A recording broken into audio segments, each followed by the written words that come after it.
magic love dust. You would expect to smell a lot of good things. A little essence of ladybug. They're precious. Things that are supposed to get people in the mood, which they say are supposed to be like pumpkin. Lavender. Oh, lavender. Oysters are, but you wouldn't want to put oysters in it because that'd be gross. And this too, because I just love glitter. Glitter. A lot of glitter. I think pink. Kind, gentle, Honesty, humor, caring, thoughtful. loyalty, Respect. and chemistry. Undying love from your favorite puppy. Food. My grandmother's chicken. So you gotta have like a little bit of pizza in there.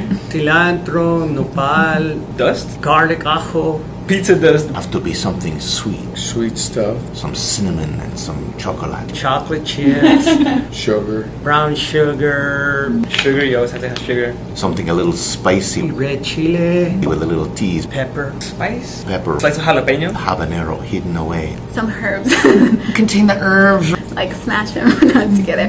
Patience and communication. Flowers. Roses, Red clay. Unconditional love from your firstborn. And acceptance. That's what I would expect for one thing.